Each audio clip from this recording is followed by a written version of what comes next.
Both the Meyer Shank Acuras are on the move. That was big. Alex, what a talent he is. Just doesn't take him no time to adapt to a different race car. But you think about these conditions right here, cold tires, restart, totally favors Alex Palou in his precision. On the top side, you'll see the 04 CrowdStrike car once again with issues. George Kurtz still behind the wheel. And progress rapidly. Yeah, first 6 cars leading the field right now did not hit pit lane. You see the yellow car, the JDC Miller Motorsport entry. Now being under the attack, 3 Venturi forces the issue, almost like a can opener down to the inside. Ross Gunn aboard the Aston Martin, picking up a position as well, side by side, up the hill into 6. He clears. Yeah, just trying to keep yourself in the hunt with all of those different pieces. Oh, wow, 81. that is a monstrous hit for the 81 of Henrik Hedman. Team that switched to this Corvette chassis for this year had a solid run last year with the Ferrari, just fell short of winning a championship. Car, this is what happened. Yeah, just gets taken out. That's what I suspect it could have been the reason. The 52 car of Parker Thompson there. Ringer Van de Zande behind the wheel of the 93. The Acura from Meyershank leads the field to green. He says you have to be comfortable on a street circuit, sliding the car and where the walls are, and I am. I love street circuits. We'll see what he can do. And just to kind of correct something I said earlier, Acura has won here. It was back in 2009. Look at this, a punt down in turn 1. The BMWs have been aggressive today, and the 23 right now, the Aston Martin in the hands of Roman. Stiff tire rub as they come around to complete the first lap. Too many people over the wall before the car stopped. They've got to serve a drive-through penalty, so it's going to be really tough here for the 23 machine, now driven by Roman DeAngelis, to not go a lap down. And he can probably see his home from here. He lives just over the water in Canada, in Windsor, as he now TVs as well. But let's take a closer look at turn 1. They are 4 wide. There's the 47 smashed in the middle of the number 78 Forte Lamborghini. The Lexus, I think that's Frankie Montecavo, 4 wide on the outside. In fact, Montecavo, the biggest mover in GTD, moving up 3 spots. There was the first stoppage of a Corvette there. That was the Porsche coming through. On the steering wheel, sometimes if those dials have a problem or the paddles that you shift with don't have good connections, you don't get the fire that you need. And right now, this problem is not fixed in the 93. And we talk about chaos, mayhem, and drama. You don't expect to see this Michelin tire up and out of the ballpark, and it's still going. Oh, the 80 machine. It's the Lone Star Racing Mercedes there, limping it around. Manager Gunnar Jeanette said, hopefully we can convert this pole to a win today. The Lamborghini and Corvettes go at it at the end of the opening lap. Caldarelli for the home squad here. Faf Racing is making some early. Oh, there's a problem. A spin in the middle of the field. Looks like as Danny Formal has got tipped around coming out of turn 9. And the Triassi Ferrari. It is not a good scene for John Ferrano in the Tower Events number 8.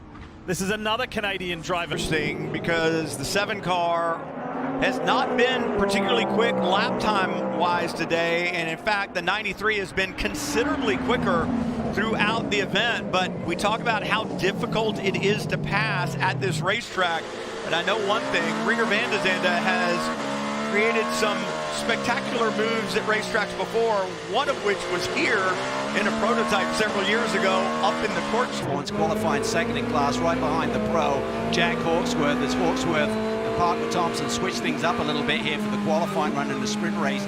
Typically it's Thompson who qualifies the car, but they recognize track position here at VIR is so important. They come back to green. Look at this acceleration. This is awesome. The raw power of these GTP, the premier class prototypes, back at it. Look at that number 60. Woo! That's AJ Allmendinger. Little lock up there. Acura. The Dinger is back at the Rolex 24, and he's ready to play. He's up on the wheel early. Julian Andlauer there aboard the number 7 car. On board when he's talking about going right and everybody going left. Wow, this is a stack up here. I think the green is out for the prototype cars, and Philip Ellis, once it's green, it's not like the initial start, you're allowed to go. repeater up in the paddock. So place your spotters around the racetrack. Heinrich around the outside, and he gets roughed up again by the 65. This is cut and paste from earlier in this race. And who's right there? The 4 as well. You, and as a driver, you can only see and feel what's right there in the car with you. So you have to take that instruction and recognize they have that bigger picture. So breathing it and giving up that spot to save the car. Look at that front there with Van Thor's car. That is damage is getting, to me, that split is opening up bigger and bigger. And that, again, is keeping it clean at this point in the race is so important. That will have an aero effect on the car. The 6, we know, had that issue at the P car coming to pit road here. Colin Braun is getting out. Tom Blomqvist will get in the Meyer-Shank Acura machine. Again, as Cal mentioned, they had a massive wreck and had to go to a backup tub, a very quick stop for that group. They were here till 2 in the morning, as Calvin mentioned, but this is the chassis that won the race at Detroit last year for the 93 team. So we'll see what happens. And I spoke to Chris Mitchum, team manager, this morning about taking tires. He said if we do right sides, it's about 5 seconds, but now he's got no tire temperature in that right side as he gets back on the racetrack. Here we go. Race leading car is in. Kevin Lee standing by. And a great look at our WeatherTech over the wall cam as Kevin Estra gets out. What a recovery from in the wall. Massive changes from a crash yesterday. The team there till after midnight, changing the entire ride. Okay, the car is not because of this. There you go, that's what I thought. It's going on to the speedway. Just gets wide there, up in the grass, right on board with the 40 car. You can see up ahead, that was a close moment there for Jordan Taylor. Watch him get over the exit that, missed it. And luckily he didn't. Left-handers are the biggest issue. When he turns right here for 5, he just can't see the apex, so he has to drive completely out of the right-hand side of the car and just use the right-hand side of the track. For every trailing car, you hope the spotter is giving these cars information that there's a driver half blind. And the 99 follows him off the... Peterson has been super impressive. We expected these sort of performances from Cameron, Dillman, Blomqvist and Frager, etc. But Peterson does not have a ton of prototype experience. He's done an amazing job here. Lexus biggest movers, and we've just been talking about Mario Farnbacher. Up 8 positions. Lauren Heinrich. We're going to take a look at this. It started at the exit of turn 5 and carried on all the way to 9 until Caldarelli forced out of the way. Katzberg through, but the Mustang even quicker. Yeah, but right behind that battle, the cars are struggling. GTD Pro, you got the GTD leaders coming up on them. There's Gamble in the 27, Foley now running second in the Turner Motorsports BMW. They're trying to make sense of this battle right in front of them. Gamble slides to the inside of that light blue. Moves to the outside, contact, signage, I believe, up in the air. Two of the Mustangs off. I think Vavishma had gone for a ride, and then in the backdrop, the silver Mustang, Altsman, he goes off the racetrack as well. So much for the drivers' meeting, trying to lay down the law. Marco Mappelli aboard the number 9, the Lamborghini of Fab Motorsports, really aggressive there, trying to close the door. We'll have to see if the officials say anything about that. The temperature just yet, and that just creates chaos through the mid-park of that LMP2 field. Prototype starts together, then the split field with GTs coming a little bit later, Lee. Toby Lutke spun by himself, and then he tagged Naveen Rao. Watch this. George Kurtz's view. Yeah, just an innocent bystander, really. George may not have even seen that.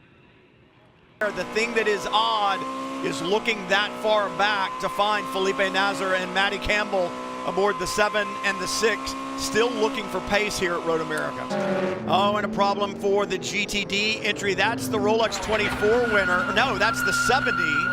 Sorry, they look so much alike. And this was one of my kind of dark horse favorites for a win here. Look at turn 7. Just gets it wrong. Yeah. It's a really tricky corner there, Brian, and just gets wide of apex. Yes. Jack Aitken goes one way, and then he's going to have to duck and weave, and Kevin Estra's right there with him, and Kevin Estra is never afraid to make a move. Estra will put that car anywhere and in any kind of condition to make a move. One of the most aggressive drivers that I ever raced against in IMSA competition, but a lot of discretion there from the driver of the number 6 Porsche. 5 minutes, I believe we saw the number 5 car from JDC Miller Motorsports hit pit lane. You're allowed to do that when we go back to green, coming off this short full course yellow. making a strategy call here. Lauren Heinrich has been drafted into that machine. He's been absolutely flying here this weekend, so bold strategy play. You want to get him in and out and stay on the lead lap. That is critical there. Penalty for the guy who has been the hottest driver in the series with 3 wins in 4 races. Lauren Heinrich has felt the wrath of race control. That happens here. That was the front straightaway. It's the Aston Martin behind him. Oh, it's the Aston. But guys, when we looked at that Cheddalar Ferrari, it was missing a right side.